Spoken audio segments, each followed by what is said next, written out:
Hoy celebramos un aniversario especial del Comando General de las Fuerzas Militares de Colombia y vengo ante ustedes en la triple condición que mi patria me ha otorgado.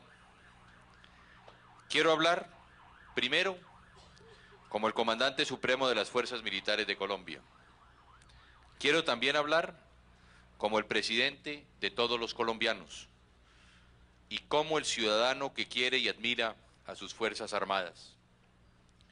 En mi calidad de Comandante Supremo de las Fuerzas Militares, me siento orgulloso de estar liderando el proceso que ha llevado a los cambios más importantes en su interior.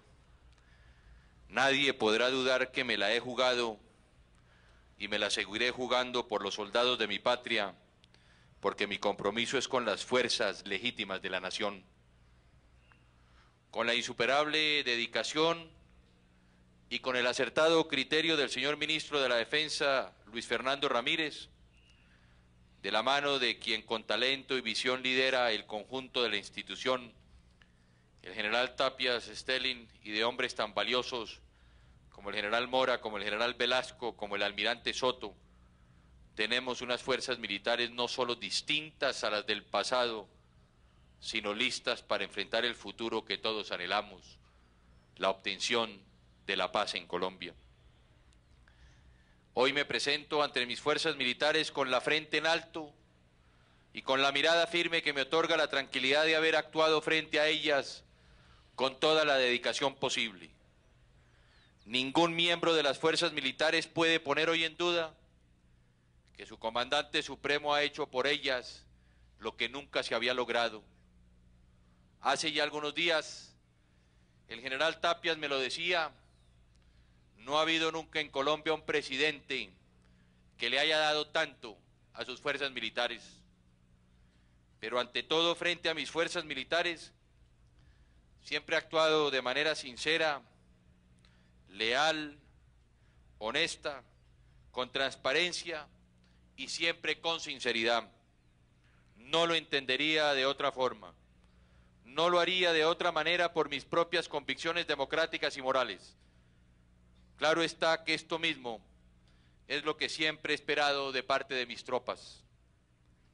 No hay que olvidar que cuando yo recibí mi mandato, las fuerzas militares contaban con poco prestigio, tenían su dignidad menoscabada, sin mayor capacidad operacional y con un presupuesto destinado casi por entero a la construcción de guarniciones militares. Y como si esto fuera poco, nuestras Fuerzas Armadas tenían una mala imagen a nivel internacional, tanto en su desempeño en el campo de los derechos humanos, como en su efectividad táctica y estratégica. ¿Cuántos oficiales no se vieron en la penosa situación de no obtener visas para viajar al exterior? También tengo que decir que el triste y doloroso hecho del secuestro de cerca de 450 miembros de la fuerza pública agravaba la situación descrita, desmoralizando nuestras tropas. ¡Qué contraste! Ninguno de estos hechos lamentables se ha vuelto a repetir en semejante magnitud desde cuando iniciamos este proceso de fortalecimiento de las Fuerzas Armadas, que hoy está rindiendo sus mejores frutos. Colombia llevaba demasiado tiempo con un pie de fuerza insuficiente, en buena parte temporal y con una alta rotación, sin profesionalización ni garantías laborales ni sociales adecuadas, y con equipos logísticos y de transporte que no le proporcionaban la suficiente capacidad operativa para sortear la difícil geografía colombiana. Así, no podíamos contrarrestar con éxito a quienes se empeñan en sembrar miseria y dolor en el país. Hoy, pasada ya la mitad de mi mandato, puedo decir con verdadera satisfacción ante los hombres y mujeres de las fuerzas militares de Colombia que la situación es bien distinta y que será aún mejor. Cuando asumí mi gobierno, las fuerzas militares contaban escasamente con 53.000 soldados regulares y 22.000 profesionales, y con un ejército de ese tamaño teníamos que cubrir 1.140.000 kilómetros cuadrados de territorio. Con el cambio de soldados bachilleres por profesionales en desarrollo del Plan 10.000, Al final del 2001 habrá 55.000 soldados profesionales, lo cual representa un incremento del 160%. A este esfuerzo se suma la incorporación en el presente año de 10.000 soldados regulares adicionales que hacen parte del denominado Plan Fortaleza, el cual contempla un incremento anual del mismo número de soldados hasta el año 2004, con lo cual el número de soldados regulares pasará de 53.000 en el año 98 a 105.000, incremento equivalente a casi el 100%. La meta total ambiciosa pero realista es alcanzar para el año 2004 un número superior a 160.000 efectivos con buena capacidad de combate. A partir de decisiones que tomamos hace algunos meses, además los soldados profesionales de Colombia cuentan con un esquema de seguridad social, seguros de que a su retiro gozarán de una pensión que les garantice la justa retribución a una vida de servicios al país, tanto para ellos como para sus familias. Los soldados tienen ahora una verdadera carrera profesional que ordena su vida en el ejército, sus ascensos, sus promociones, sus prestaciones sociales y los servicios que lo cobijan, las indemnizaciones a las cuales pueden acceder y en general las condiciones básicas de su relación normada con el Estado. Los soldados de Colombia son ahora soldados con las garantías laborales y la seguridad social propias de los mejores colombianos. A nivel de nuestra capacidad táctica, también hay que destacar el hecho de que vamos a incrementar la flota de helicópteros a disposición de las fuerzas militares, aumentando así su capacidad de movilización y de apoyo en todos los frentes. El avance que hemos obtenido ha sido definitivo. Al iniciar mi gobierno, se contaban para todas las fuerzas y para la Policía Nacional con 87 helicópteros, en buena parte fuera de alistamiento. En pocos meses, la flota llegará a los 172, con lo cual se habrá duplicado prácticamente este elemento fundamental del combate y mejorado su capacidad operacional. Pero es más, en el tema de los Black Hawk artillados, habremos cuadruplicado su número.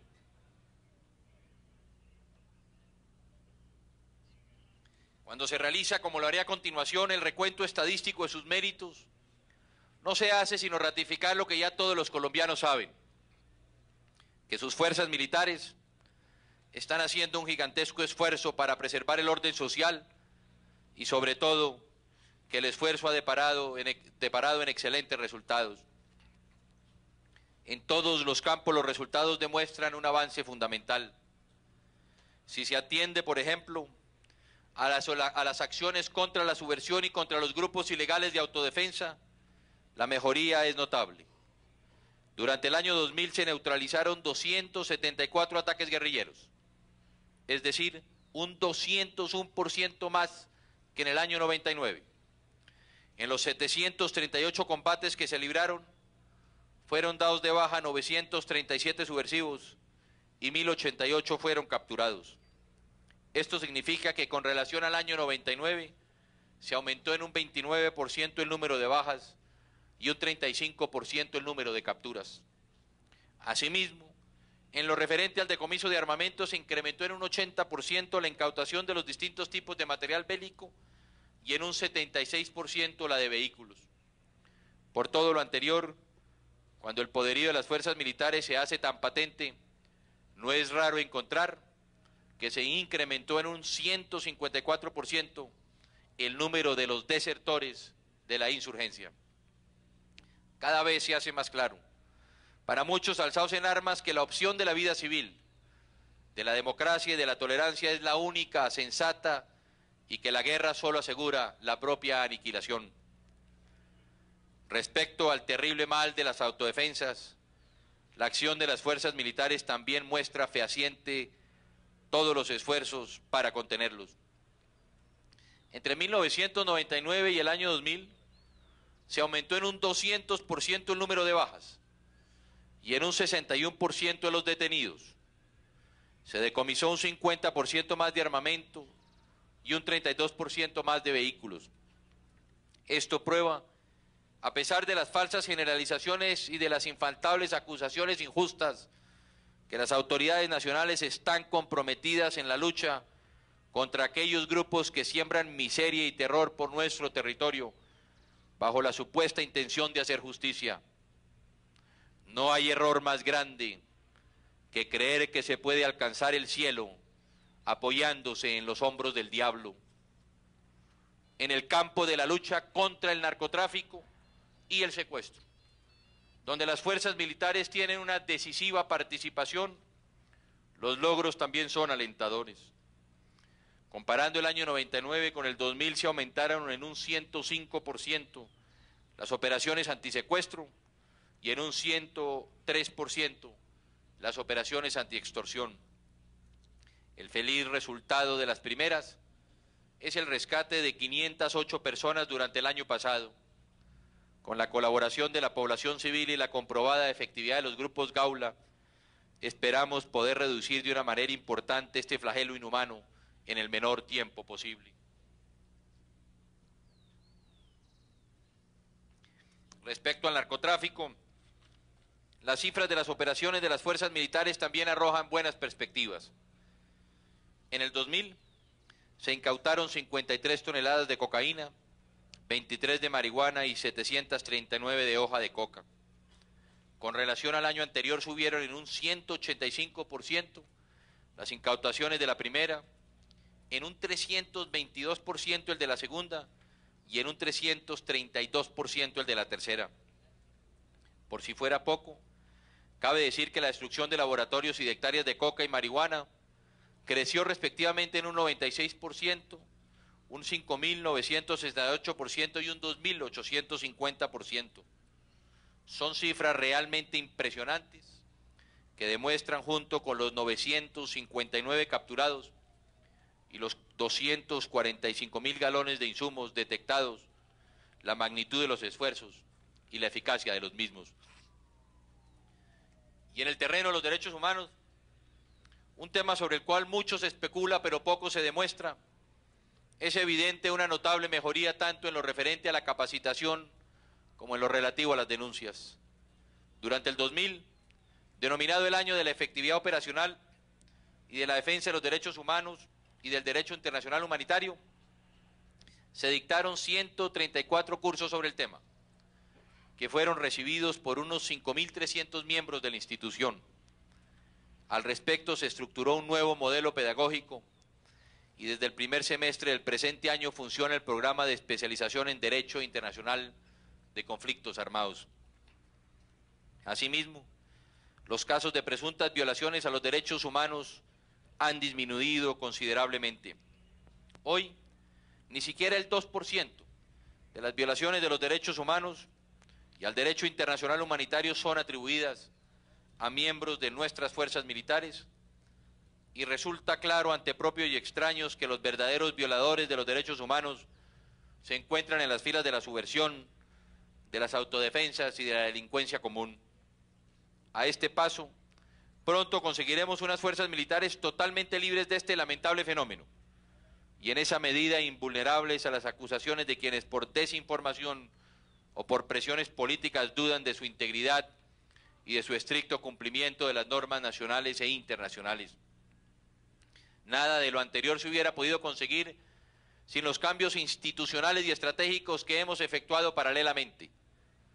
Durante el año pasado, se produjeron cambios tan importantes como el mejoramiento de la cultura institucional y el sistema de manejo de recursos, la implantación del plan de transparencia, con el fin de prevenir los casos de corrupción, la actualización de los currículos de las escuelas de formación y la reforma del marco legal, gracias a la cual hemos consolidado unas fuerzas militares con mayor capacidad de gestión y de profesionalización. Igualmente, dentro del conjunto del proceso de modernización, no solo se redefinió la doctrina operacional, pasando de una estructura funcional a otra de procesos, y se adecuaron las estructuras orgánicas, fortaleciendo los estados mayores y fomentando la descentralización administrativa, sino que se puso al día el sistema de comunicaciones, se reestructuraron los batallones de contraguerrilla y se crearon o activaron divisiones como la Central de Inteligencia Conjunta, la Central de Inteligencia Militar del Ejército, el Centro Nacional de Entrenamiento Militar, y el Centro de Entrenamiento para Soldados Profesionales. Ustedes pueden verlo. Ha sido una concienzuda y silenciosa labor de reorganización y de fortalecimiento a la que ha permitido alcanzar los éxitos por todos conocidos. Esto sin duda se debe a que cuentan ustedes con un comandante supremo de las fuerzas militares que, como les dije, se la ha jugado por ustedes y que nunca ha dudado un instante en hacerlo. No casualmente, como lo han demostrado distintas encuestas, las fuerzas militares hoy son la institución con más credibilidad en el país. La opinión pública es cada vez más consciente de cómo el Ejército, la Fuerza Aérea y la Armada Nacional son los baluartes de su seguridad y de sus libertades. Se ha comprendido que es gracias al coraje de las tropas y, por supuesto, al tesón y a la reflexión de sus comandantes que la gran mayoría de los colombianos puede trabajar, divertirse y llevar en sus hogares una apacible vida familiar. Se ha comprendido que las fuerzas militares son las murallas protectoras que rodean la serenidad de la vida cotidiana.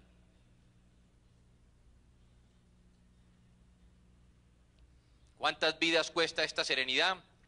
¿Cuántos esfuerzos y planes y afanes se requieren para que muchos no sean pisoteados por el dolor y el desasosiego? Qué bueno es escucharla. Qué bueno es saber que se reconoce el trabajo y, sobre todo, el sacrificio implicado en el mantenimiento de ciertos valores. Esa es la razón de su masivo reconocimiento y respaldo.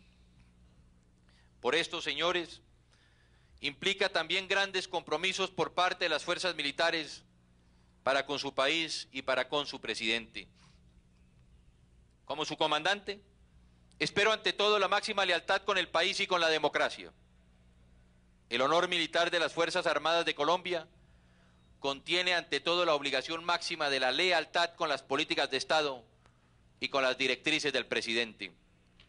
La fuerza sin dirección política es simplemente violencia. La debida obediencia de las fuerzas militares nunca puede verse mancillada. Nadie, al interior de nuestro ejército o por fuera de él, puede poner en duda el total acatamiento de nuestro ejército a la voluntad de la democracia que ha sido depositada por los ciudadanos en cabeza del máximo comandante de las fuerzas militares, que es el presidente.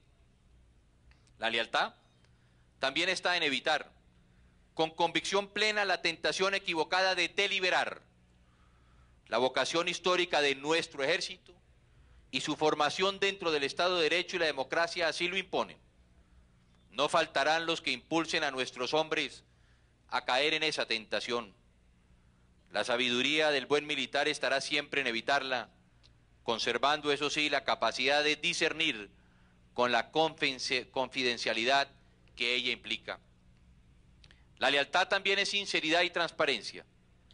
Siempre he oído el consejo sincero de nuestros generales, no solo formalmente, sino en la realidad.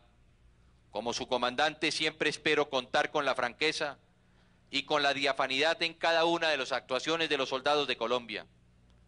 No entendería nunca que los miembros de las fuerzas militares no fuesen sinceros con su comandante, así como ustedes nunca permitirían que sus soldados no lo fuesen con ustedes.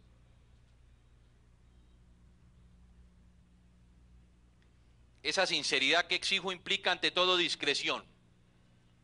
Bien lo dijo nuestro libertador en una famosa carta al general Santander, abro comillas: me parece muy bien la carta de usted a Páez, pero diré con franqueza que escribir confidencialmente para publicar estos escritos no es muy propio de la amistad ni del decoro de un gobierno.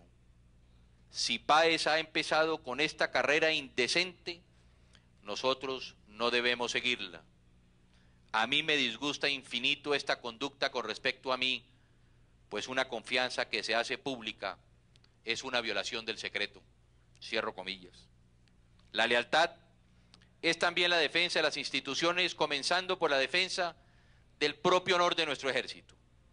No se equivoquen. Hoy los grupos de autodefensa mancillan a diario el honor de nuestras tropas que siempre han sido fieles a la patria. Cada acción de un grupo de estos solo logra poner en entredicho nuestra eficiencia y nuestro compromiso con la Constitución, so pretexto de combatir la subversión.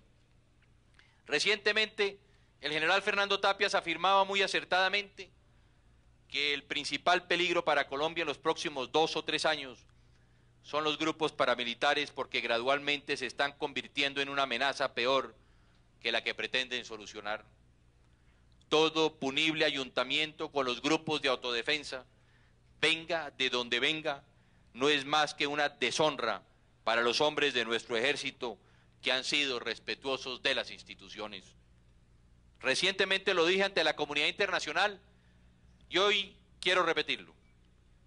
Quiero hacer una claridad sobre los grupos de autodefensa que con frecuencia se pretende vincular casi siempre a la ligera o siguiendo las denuncias de los guerrilleros con las Fuerzas Armadas de Colombia. El gobierno y el país lo saben. Ellos son unos criminales desalmados, cuya actividad se alimenta únicamente del odio, de venganza y de ambición, que no representan a las instituciones ni a los ciudadanos de bien. Si algunos pocos militares descarriados del buen juicio y de manera individual los han apoyado o han sido negligentes en su persecución, los hemos ido detectando, sancionando y separando del servicio. Pero las Fuerzas Armadas de Colombia no son aliadas de este grupo delincuencial al cual no le reconocemos ni le reconoceremos jamás un carácter político. Hoy quiero reafirmar un principio básico. La lucha contra estos grupos la hacemos por convicción democrática y por el respeto que sentimos hacia nuestras tropas. Qué errados están quienes pretenden difundir la especie que esta lucha se hace por imposición de la subversión. Esta ignominia solo es digna de quienes hoy tienen una visión errada de la lealtad y del honor de nuestras fuerzas militares. También he venido a hablarles como presidente de esta dolorida nación, cansada de tanta violencia y de tanta sangre que inútilmente hemos derramado en un conflicto que todos quisiéramos terminar ya. Y quiero ante ustedes ratificar mi compromiso con la paz de mi pueblo. Este no es un invento propio, ni obedece a un simple capricho de unos pocos. Este es el anhelo de todos los colombianos y todos debemos trabajar para lograrla. Quiero la paz de Colombia porque estoy seguro que la guerra mataría a la patria. Quiero la paz para Colombia porque mis compatriotas depositaron en mí ese mandato sagrado con la más alta votación de la historia de Colombia. Qué errados están los que aún piensan que solo con más violencia lograremos encontrar el anhelado derecho a la paz que nuestra Constitución consagra. Ustedes han sufrido el rigor de la guerra. Son nuestros soldados los que han ofrendado su vida y su libertad por proteger las nuestras, y por eso estoy seguro que nuestras fuerzas militares son las que mejor valoran y comprenden que debemos hacer todo por la paz. Pero como ya lo he dicho antes, quiero la paz de mi patria, pero no a cualquier precio. Siempre la buscaré respetando nuestras leyes, nuestra Constitución y los valores de nuestra democracia, de la unidad territorial y de la defensa de los derechos humanos. Muchos se han empeñado en decir que este anhelo de paz nos ha llevado a entregarlo todo, o en términos más coloquiales, a arrodillarnos para alcanzarla sin haber logrado nada hasta ahora. Esa es sin duda una visión pobre y corta de lo que significa el difícil camino de la paz. Esa es la visión equivocada de quienes por cualquier circunstancia le tienen miedo a la paz. Sé que el camino de la paz es muchas veces incomprendido, que es difícil y sobre todo lleno de enormes obstáculos que muchas veces resulta difíciles de superar. También está lleno de inconformismos y apatía de quienes creen que este conflicto no es de ellos.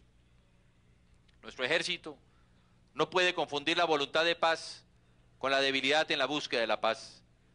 No puede confundir el diálogo y la negociación con la complicidad. No puede confundir la complejidad del proceso con la entrega de la nación. Nuestras fuerzas militares deben saber con precisión que en esta búsqueda de la paz, el presidente nunca ha actuado ni actuará de espaldas a sus soldados, pero también tiene la certeza de que ninguno de ellos le dará la espalda a la paz de Colombia. Pero como presidente de los colombianos, espero de mis fuerzas militares la comprensión, el apoyo y la franqueza para avanzar firmes en el recorrido que significa un proceso de paz. Por fortuna para los colombianos, En nuestras fuerzas militares contamos con líderes inteligentes y prudentes que comprenden la magnitud del momento histórico por la que pasa Colombia.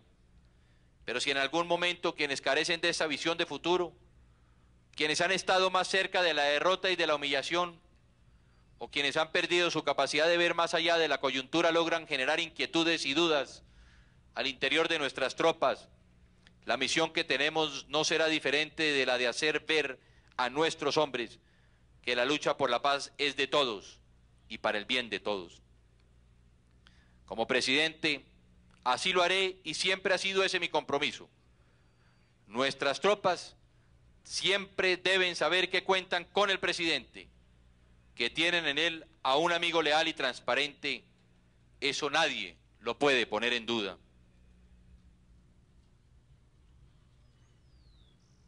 Señores generales, permítame parafrasear algunos fragmentos de nuestro libertador Simón Bolívar en una memorable carta al general Santiago Mariño. Abro comillas.